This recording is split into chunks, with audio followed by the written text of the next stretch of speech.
Valide xanım, xanımlar xanımı, cəsarətli xanım, tərtər zərər çəkmişlərinin ə, mərkəzi, cazibə mərkəzi, hamını ətrafında toplamış bir xanım. İcazənizlə, hörmətli millət vəkilləri, biz sözü Validə xanıma verək. Buyurun Validə xanım, söz sizdə. Öz təəssüratlarınızı bölüşün. Seçicilərinizə nə demək istəyirdiniz? Nə yaxşı oldu, nə çatmadı? Nədən narazı oldunuz? Seçicilər nədən narazı idilər? Xahiş edirəm bu haqqda təəssüratlarınızı bizimlə, ümumiyyətlə Azərbaycan xalqı ilə bölüşəsiniz. Buyurun, söz sizdə. Axşamınız xeyir, İradə xanım, axşamınız xeyir, hörmətli həmkarlarımız. Şadam bu günləri sizdə efirdə bir yerdə bu efiri bölüşməyə. İradə xanım, burada ən çoxu və əziyyət çəkəni bir seçki komissiyasının sədri kimi siz oldunuz. Çox böyük fəallığınıza görə, həqiqətən şücaətinizə görə, bacarığınıza görə. Maşallah olsun deyirəm öz dilimlə. Halaldır sizə. Bunu hər kəs dedi, tək mən demədim. Bu seçki işini sizin kollektiviniz, başda siz olmaq şərti ilə çox böyük iş gördünüz. Əslində biz seçkilərin bu günlərin burada olunmasının və yaxud da ki, ətrafda şəxsən deyiləsi ki, seçki komissiyamız, bizim seçki komissiyamız həqiqətən çox gözəl işlədi. Həm dürüst, qanuni yolla hərəkət etdiniz. Heç bir qanun pozuntusuna belə yol vermədən. Qaldı da çətinliklər, əlbəttə çətinliklər oldu. Mən şəxsən Rusiyada olan insanlardan, indi burada olanlardan danışacaq. Orada internet yox dərəcəsindədir. Heç bizim efirlərə belə baxılmır, nə baş verildiyin belə bilinmir. Halbuki ən fəal olan bizdə Rusiyada olan Azərbaycan, Rusiya yox, xaricdə olan Azərbaycanlarımız deyil, tək Rusiya deyil. Amma mən Rusiyada olan qardaşım bir nəfər danışdı ki, biz internet yoxdur. Neçə cür internet yüklədiksə də biz heç bir saat, yarım saat internetə təmin oluna bilmədik. Yəni hələ onlar nəinki bizim seçkiyə getməyimizdən eləsə oldu ki, xəbərlər, ən fəalları belə xəbərlər olmadı. Nəinki hələ səs verə bilsinlər. Və yaxud da ki, səs vermədə problemlər oldu. Niyə oldu bilmədim. Səs çox insanlar, elə mənim özümə də zəng eləyənlər oldu ki, səs verə bilmirəm, açılmır axı bu. Belə-belə indi bunu hansı yolla, bunu bilirik, internetin zəif olmasını bunu hər kəs bilir. Rusiyadakı olan vəziyyətlə əlaqədardır o tərəflərdə olan və yaxud da ki, digər. Mən bugün Tərtərə getdim, gəldim, təsəvvür edeyim, 3 saniyəlik, 3 kəlməlik bir səs attım Tərtərlə Bərdə arasında. O səs bəlkə də harca bir 5 dəqiqə çəkdi ki, fırladı, gedi çatmadı. O qədər, hətta bizim özümüzdə belə o qədər internet zəifdir. Buna baxmayaraq İradə xanım, həqiqətən yenə də ki, seçkilərimiz uğurla keçdi. Ən azından təsəvvür edirsiniz, bax, təkcə o Rusiyada olan o qardaş bacılarımız, bizə dəstək olan insanlar, haqqın yanında olan insanlar, həm istər maddi, istər mənəvi dəstək olan insanlar səs verə bilsəydi, internet ola bilsəydi, indiki bəlkə də bu uğurdan qat-qat böyük uğurlarımız ola bilərdi. Yəni, o vaxtı 1009 nəfər yox, bəlkə də 3000, 5000 təkcə səs verənlər ola bilərdi. Nəysə, bu çətinliklər olmasına baxmayaraq, yenə də ki, biz buradakı insanlar onsuz da, siz bilirsiniz, bizim ətrafımızdakı insanlar ən cəsur insanlardır. Nəyə görə deyirəm ən cəsur? Çünki hal-hazırki vəziyyətdə ki, bugün bax, görürsünüz, Azərbaycanda olan millət vəkillərimiz də burada var. Onlar vəziyyətin nə yerdə olmağından asılı olmayaraq, onlar nə gözləməklə, balalarının nə gözləməklə asılı olmayaraq, hər bir şeyi gözü alıb buradadır. Gözü alıb burada. Deməli, hələ də Azərbaycanda bunlar tükəndirə bilməyibdir. O, məni, xalqın nə varsa, o qeyrətin, şərəfin tamam tükəndirmirlər.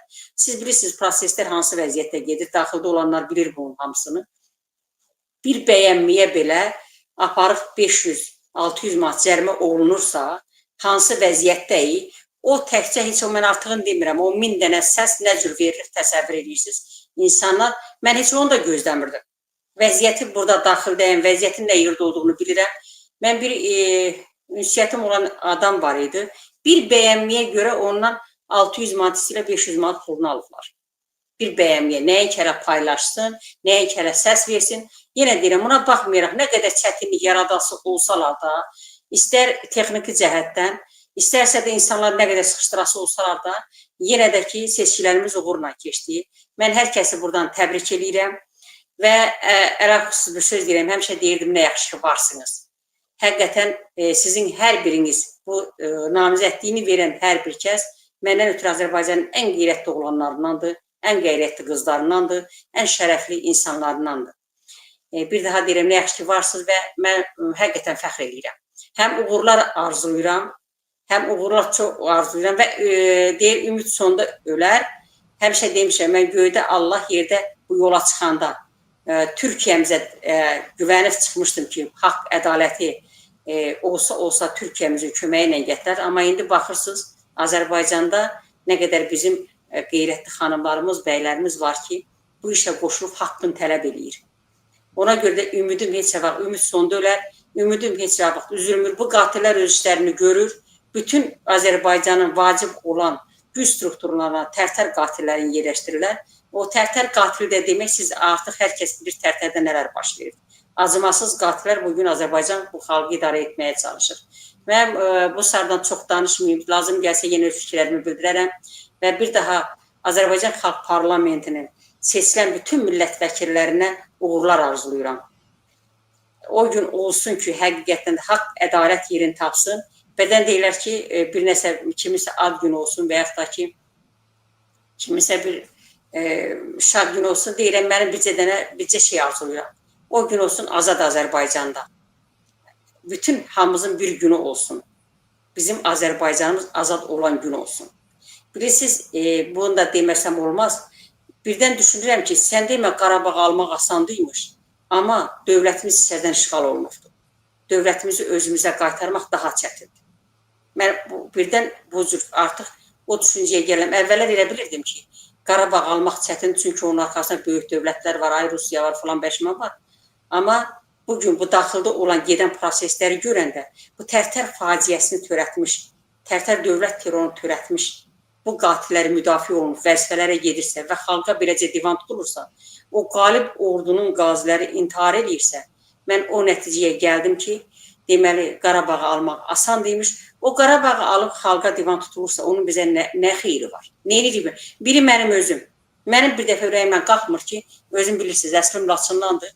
Allaha and olsun da yadıma düşəndə əvvəllər, bax, burnunuzu görürdü, belə eləyirdim. Amma bugün mən, o ruh yoxdur, o həvəsi yoxdur, o ürək yoxdur ki, elə bir vəziyyətə salıblar bizi. Mən gedib həmin o burnumun ucu görünən bulağımızın başına gedib baxmamışam. Bir dəfə getdim, məktəbə getdim, qardaşım oğlu apardı. Getdim, bircə məktəbi gördüm, qayıtdım. Heç evə də gedib baxmadım. Heç öz evimizə də getmədim. İnsanı hərəkət elətdirən ruhdur. Bunlar bizim ruhumuzu aldılar. Ona görə də mən belə düşünürəm ki, yanlış da düşünə bilərəm, bilmirəm, burada millət vəkillərimiz var, siyasətçilərimiz də var.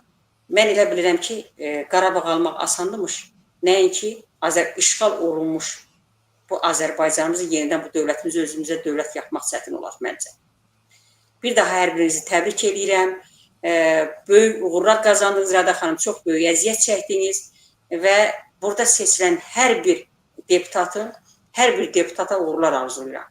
Var olun, bu qədər yenə lazım gələrsə, mən öz fikirlərimi bildirərəm. Sağ olun.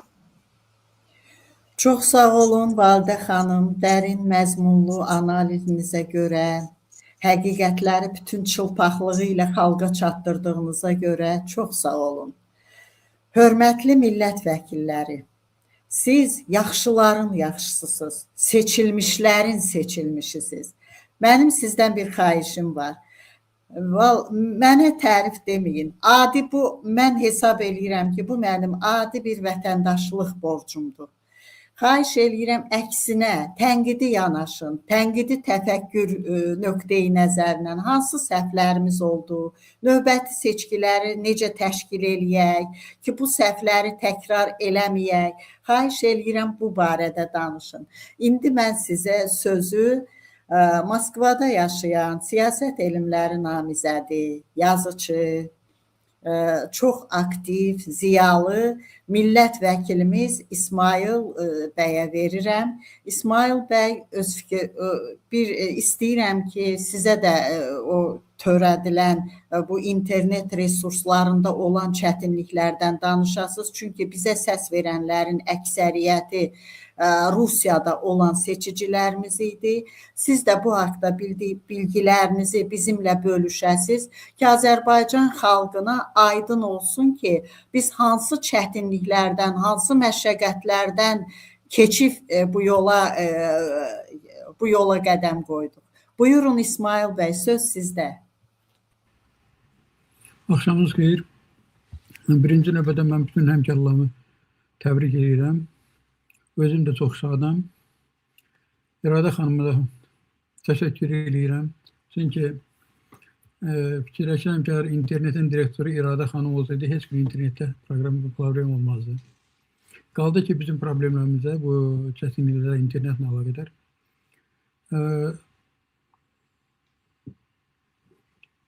Aydın ki, çətinlik ümumi çətinlikdə bütün ölkəyə aiddir.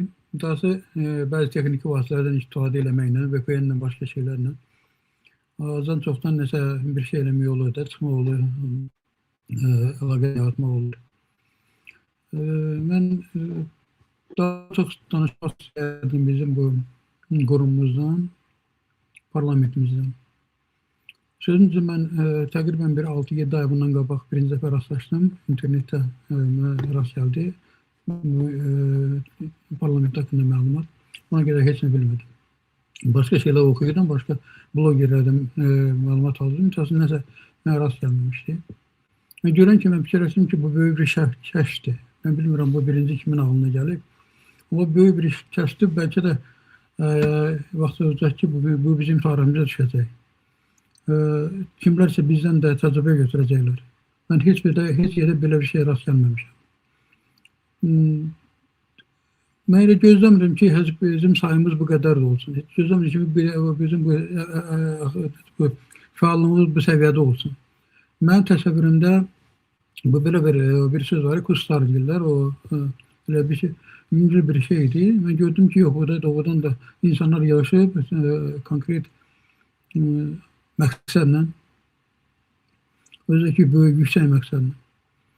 Universitetdə oxuyan vaxtı bizdə bir psixologiya müəllimi var idi, Əkbər Bayramov, rəhmətli Bayram Bayramovun qardaşı, yazıcı Bayram Bayramovun qardaşı. O imtahanında məndən soruşdu ki, hələ suallara cavab verməmişdən əvvəl soruşdu ki, ən böyük arzun nədir? Mən dedim ki, iki Azərbaycanın birləşməsi. Bu da məndən daha bir sual vermədi, 55 verdi mənə. İndi mənim ən böyük arzum Azərbaycan azad olmaqdır. İndi azad olmaqda dəhşət var ki, biz özümüzdən azad olmalıyıq. Bizim aydın kədərlərimiz başlayıb 1828-ci ildə, 1813-cü, 1803-cü illərdən də, 19-cun əvvəllərindən müstəmləkə altına düşmüşük. Sonra ikinci dəfə düşmüşük, 17-20-ci ildən sonra yenə düşmüşük ikinci dəfə müstəmləkə altına. Üçüncü dəfə düşmüşük, mənim təsəvvürümdə üçüncü dəfə biz düşmüşük 93-cü ildə. Hətta ondan əvvəldə də 69-cu ildə bizim bir başqa cür müstəmləkə forması başlayıb. Çox belə qəribə şeydir ki, 69-cu iləcən bizim hakimiyyətdə olan adamlar belə qayə nöqteyi nəzərindən son dərəcə yüksək adamlar imiş, müqayisə eləyəndə də. O deyir ki, hər dəfə gələn özündən əvvəlkinin atasının rəhməti yoxdur. Elə indi görürük, gözümüzün qabağında belə şey olur. Ancaq 69-cu ildə gələn elə bir şey müstəmləkəni kvadrata vurdu, kuba vurdu, belə nə bilim, həndə silsilə ilə qaldırdı yuxarı. Mən o vaxtı məktəbdə oxuyordum, 14-15 yaşım var. Amma belə şeylər gördüm ki, mənim gözümün qabağında elə şeylər oldu ki, mən dəhşətə gəlirdim. Xırda şeylər, elə bil ki, heç bir şeydir. Rayon qəzetlərində belə bir məlumat elan oldu ki, Azərbaycan ailələrin dəvət edirlər uzaq şərqə, pul verirlər, yol pulu verirlər, orada yaxın avadanlıq almaq üçün pul verirlər, ev verirlər, bir də inək verirlər. Mənim yadımda qalan yaxşı bir inək vermək məsələsidir. Onun məncə 14-15 yaşım var idi. Fikirləşim yaxşı bu da inəyi olan, evi olan adamları niyə görə uzaq şərqə çağırırlar da? Niyə görə Azərbaycana getməli uzaq şərqdə işləsin? Mən təsəvvür edirdim uzaq şərqdə olan şeydir. Biraz kitabda da oxuyordum, təsəvvürüm var idi. Sonra yavaş-yavaş sonra pamuk meselesi ortaya çıktı. Sonra o üzüm meselesi ortaya çıktı. Sonra o monokultura söhbəti ortaya çıktı. Böyle bir şeyler gözümüzün qabağında olurdu. Ben biraz gazetede okuyordum. Elə şeylərə belə fikir də verirdim. Bəzi şeyləri də yazırdım o vaxtı.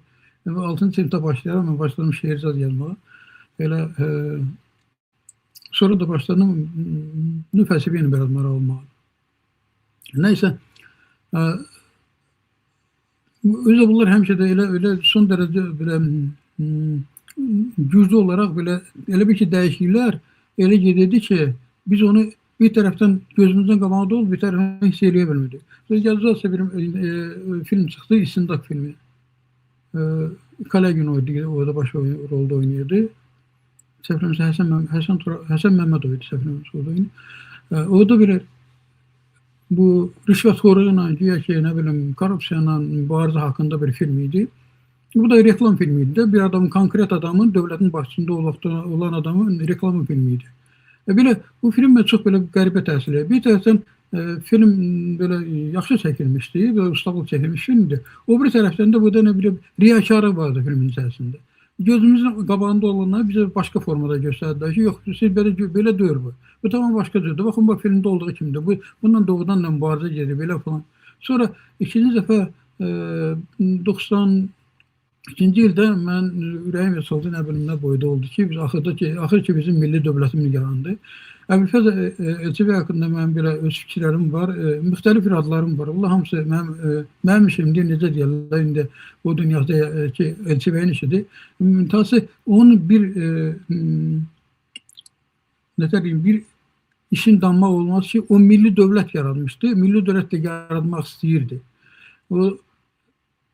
Onu heç bir riyakarada, xəyanətdən, belə şeylərdə, nəsə pis bir şeydə günahlandırma olur. Ətrafındakı adamlar da elə deyil. Ola bilər ki, o siyasətçi dördür. Ola bilər ki, o da hardan tapacaqdı biz siyasətçiləri? Bizim siyasətçilərimiz də yoxdur. Onlar hamısı yetişməliydi. Demokratiyanın içində bir geçməlidir. İndi demokratiya deyirik, əslində biz gəlib çövürməliyik. Bunu biz Azərbaycan üzərində deməyirik ki, xalq hakimiyyəti deməliyik. Çünki demokratiya onu elə formaya gəlib çıxardılar ki, ona demokratiya demək də olmur. Başa düşmüyor ki, bu nə olan şeydir. Elə bir ki, nəsə belə bir abstrakt bir şeydir. Əslində bunun arxasında həqiqətən də xalq hakimiyyəti yaranır. Mən bir neçə də böyük yazılarım var, bilavasitə demokratiya haqqında.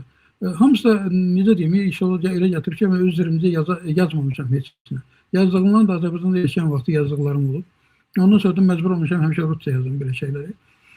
Birinci dəfə də çalışmışam ki, Azərbaycanda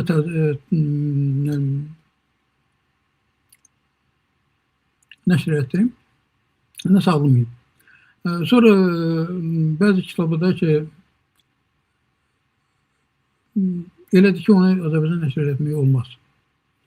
20-ci ildə mən daha doğrusu deyim, başıma bir iş gəldi, yine onu da demək olmaz.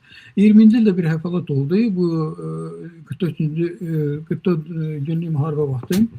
Mən o vaxtı bir kitab yazdım, Azərbaycanlıların dünya siyasətində portreti.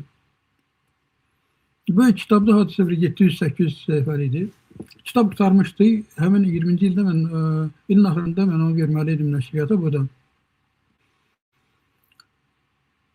Bu müharibə başladı. Mən fikirləşdim, yox, mən bu müharibədə nəsə yazmalıyam bu kitaba. Orada müharibə də qutarandan sonra öyle hamımız, necə mən də elə də, ürəyimiz hamımızın böyüdüyünə boyda oldu ki, axır ki, bir məqsədimizə çatdıq oldu ki, Qarabağa qaytardıq. Orada mən bir hissə yazdım, əlavə elədim. Balaca görə böyük bir hissədir, hazır bir 30-40 səhifəlik. İlham Əliyev fenomeni, İlham Əliyev möcüzəsi. Orada mən yazdım ki, necə oldu ki, İlham Əliyev buna gəlib çıxdı. Bəzi şeylər yazdım orada ki, bu ola bilər ki, xarici dövlətlə əlaqələri, bunlarla əlaqədərdir.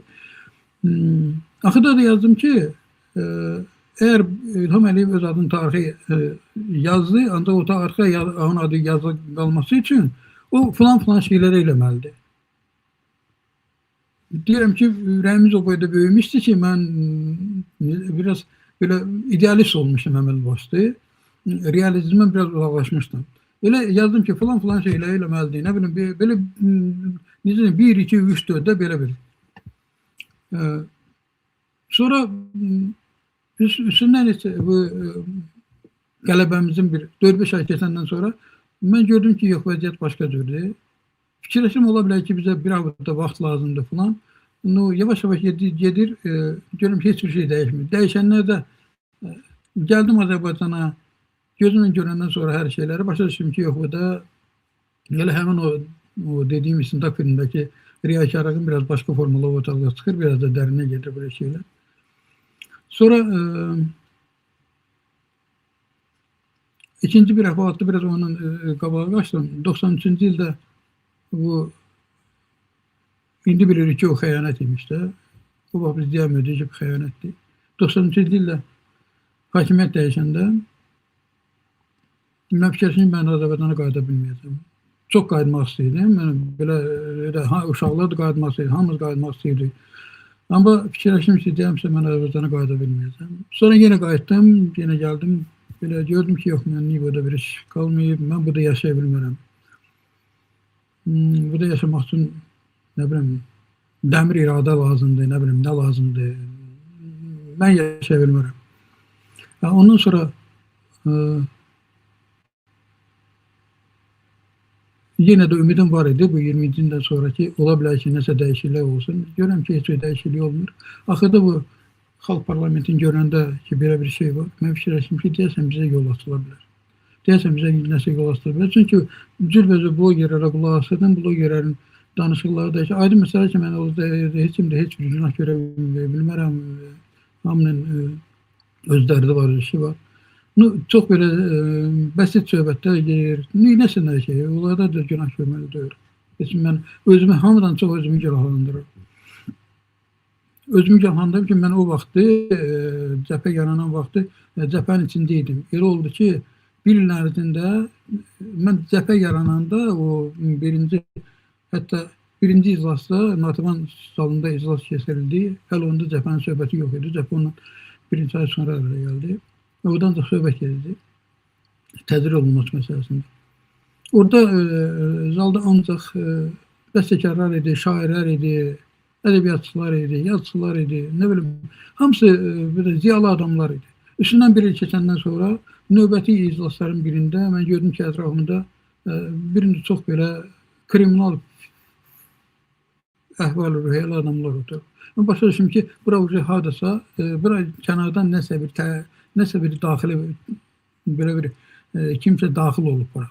Kimsə bunun içində nəsə dəyişmək istəyir bunun içərisində. Sonra gördüm ki, yavaş-yavaş dəyişir. Sonra da indi mən uzaqdayam biraz, mən bəlkə də içəridə olsaydım, daha çox bilərdim. Elə bilirəm ki, o xalq cəbhəsinə nə oldu, elə içindəkilər nə oldu, həmin o kənardan oraya yedirmiş adamların icrasından oldular. İndi mən demək istəyirəm, indi qayıdıram bizim xalq parlamentimizə. Bizə elə belə gəlir ki, biz azıq, nə bilim, biz zəifik.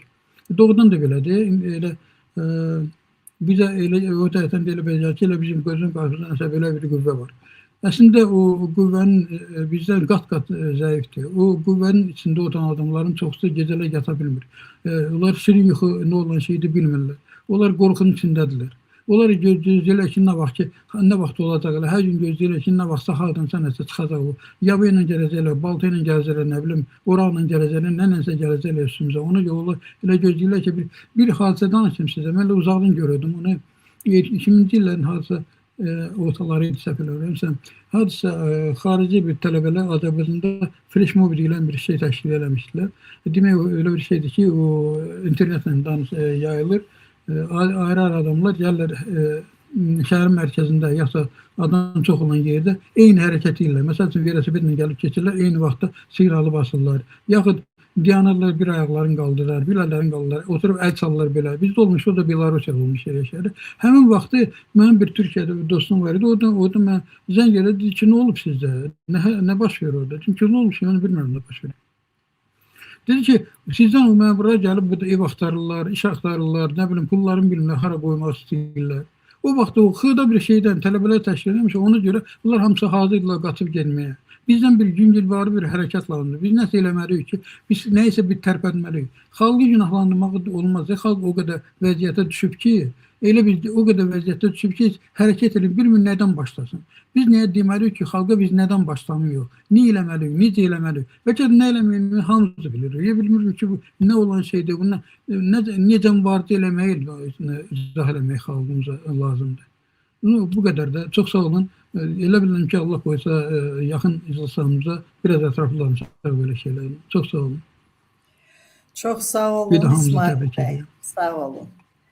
Nəzərinizə çatdırım ki, deməli mən bu verilişə əsasən yeni seçilmiş millət vəkillərini, bir də köhnə ağsaqqallarımızı dəvət eləmişdim.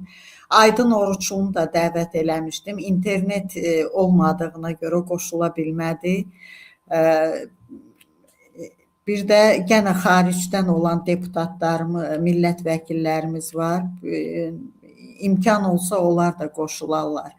Yeni deputatlar, millət vəkillərimizdən biri də Əmrağa bəy İsmiyevdir. Buyurun Əmrağa bəy, söz sizdə. Təşəkkür edirəm.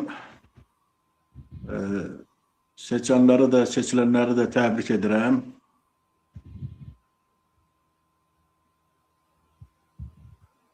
Səsim gəlirmi? Bəli, bəli, səsiniz yaxşı gəlir. Buyurun. Öncəliklə sizə təşəkkür edirəm. Böyük iş apardınız. Əsl ziyalı iş apardınız. Gözəl debatlar təşkil elədiniz. Çox gözəl, çox gözəl. Sizi də, sizin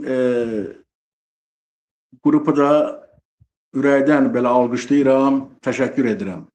İkincisi, görünməyən bir qrupu da istəyirəm təbrik edəm. Bütün bu yükü çiyninlərində aparan Qurban müəllimin də təbrik edirəm. Təşəkkür edirəm, onun bütün qrupuna ürəkdən təşəkkür edirəm. Onlar da istər-istəməz görünmədən bizə köməklik ediblər, yanımızda olublar. Bu vətən bizimdir, bizim hamımızın vətənidir. Düzdür, xəritədə balaca görükür, amma xalqımız böyükdür. Bilirsiniz, həddindən artıq böyükdür. Xalqın böyüklüyü onun sayı ilə müəyyən olmur, onun ziyalıların sayı ilə müəyyən olunur, onun ziyalılarının səviyyəsi ilə müəyyən olunur. Bizi həmişə paxıllıq eləyiblər, həmişə gözüm çıxdıya salıblar ki, bu qədər müəllim, həkim, mühəndis, alim, şair, yazıcı, balaca bir ölkədə. Mən də həmişə cavab vermişəm ki, biz böyük xalqıq. Biz həqiqətən böyük xalqıq. İndi bugün bütün dünyaya yayılmışıq. Bugün dünyanın hansı qitəsinə baxsanız orada Azərbaycanlılar var. Avropada, Asiyada, Avstraliyada, Amerikada, hara baxsanız orada Azərbaycanlı var. Və onlar hamısı Azərbaycanla yaşayırlar. Vətən həsrəti ilə yaşayırlar. Qızıl qəfəsdə olan bülbül səhərdən axşamacan vətən, vətən deyib çağırır. Bir gün deyirlər, açın bunu buraxın. Görək bunun vətəni nə mənədir? Açıb buraxırlar, uçur, gedir bir quru səhraya. Bir tikanın üstündə qonur, başlayır oxumağa. Can vətən, can vətən. Bu vətən bütün Azərbaycanlıların vətənidir. Bütün dünyaya səpələnmiş Azərbaycanlıların vətənidir. Biz hamımız bir yerdə Azərbaycanlıyıq. Hamımız bir yerdə əl-ələ verməliyik vətənimizdən ötürü, xalqımızdan ötürü. Xüsusən ziyalılar. Birinci növbədə ziyalılar əl-ələ verməlidir. Bu qədər. Hamınıza təşəkkür edirəm. Çox sağ olun Əmrağa bəy, çox sağ olun. Mirqafir bəy, növbəti söz sizdədir. Nə qədər ağır debat olsaydı, nə çətin moment olsaydı, ümid yerimiydi siz mənim həmişə. Buyurun, yenə o müdrik, ağıllı sözlərinizi, yaxşı məsləhətlərinizi bölüşün seçicilərimizlə. Buyurun. Axşamınız xeyir olsun. Salamlayıram həm bizim yeni vəkillərimizi, Nürəddin bəyi, analar anası Validə xanımı. Mən sizə təşəkkür edirəm, İradə xanım. Məni bugün dəvət elədiyiniz üçün. Sizlə bu ekranı bölüşmək doğrudan şərəfdir. Siz o qədər gözəl debatlar apardınız, siz o qədər gözəl işlər gördünüz ki, özü də qorxmadan, cəsur. Sizin yerinizdə başqa heç kimsə əvəz eləyə bilməzdi sizi. Mən bunu dəfələrlə demişəm, bu gün də yenə də təkrar eləyirəm. Ancaq bu günləri Validə xanımla yan-yana durmaq, bir ekranı bölüşmək, bir siyasətdə olmaq, bir parlamentdə olmaq özü böyük şərəfdir. Validə xanım elə belə ana deyil. Validə xanım bu yolda can qoyubdur, saçını ağardıbdır. Nələr görməyibdir o, hansı hisslər keçirməyibdir, hansı insanlarla vuruşmuyubdur. O insanlar dedikdə o yaxşılarını da deyirəm, ancaq o pislərə insan kimi baxmıram. Validə xanım sinəsini qabağa verərək Azərbaycana ananın nə cür olduğunu analara göstəribdir. Mən Validə xanıma bu günləri təşəkkür edirəm. Onu yenidən seçildiyi üçün onu ürəkdən, səmimi qəlbdən təbrik edirəm. Ona uzun ömür, can sağlığı, xoşbəxtlik ona diləyirəm və inşallah tezliklə evladının da şəhidliyini inşallah görərik. Baxam Validə xanımla bir yerdə. Mən bu günləri İradə xanım, bütün seçicilərimizə, bizə səs verən insanların hamısına təşəkkür edirəm. Onların hamısının qarşısında baş əyirəm. Ona görə ki, bu günləri baxmayaraq ki, biz Azərbaycandayıq, sağımızda, solumuzda müharibələr gedir. Biz müharibənin ortasındayıq. O Azərbaycanda gedir o müharibə. Doğrudur, top səsləri eşitmirik. Amma elə səslər eşidirik ki, top səsindən də çox pisdir, dözülməzdir. Bugünkü gündə, belə bir vəziyyətdə bizə səs verən insanlara ona görə hamısına təşəkkür düşür. Doğrudur, bu günləri Respublikamızdan kənarda, Rusiyada, xarici ölkələrimizdə vətəndaşlarımız var. Rusiyada elə bir vəziyyətdir ki, o artıq bizdən asılı deyil, orada gedən müharibələrdəndir. İnsanlar bizim dostlarımız, qardaşlarımız, bacılarımız var orada, hansı ki, əvvəllər həftədə 2 dəfə, 3 dəfə onlarla təmas tuta bilirdik, amma bugünkü gündə ayda bir dəfə onların çoxu ilə təmas tuta bilmirik. Onlar hamısı bizim yanımızdadılar, ancaq çox təəssüf ki, özlərin bizi kimi belə biruzə verə bilmirlər internetlə bağlı olaraq.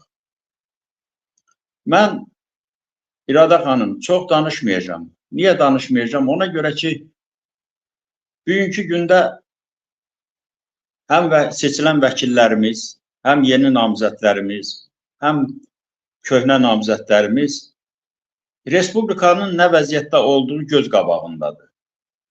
Çünki siz də, biz də Azərbaycandayıq. Azərbaycanda gedən proseslər, Azərbaycanda olan hadisələr hər gün internet vasitəsilə, televiziya vasitəsilə çoxu olmasa da biz onları öyrənirik.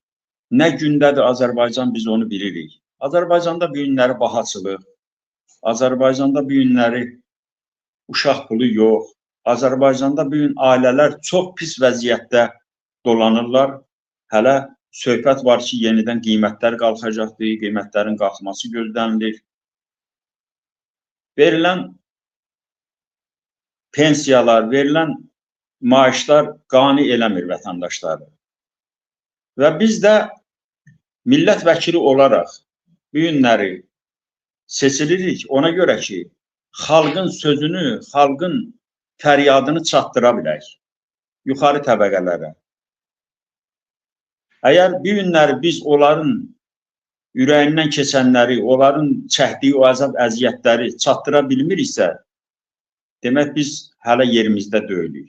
Amma mən söz verirəm ki, bütün seçicilərimə, mənə səs verdikləri üçün onların bütün ümidlərini inşallah doğruldacam.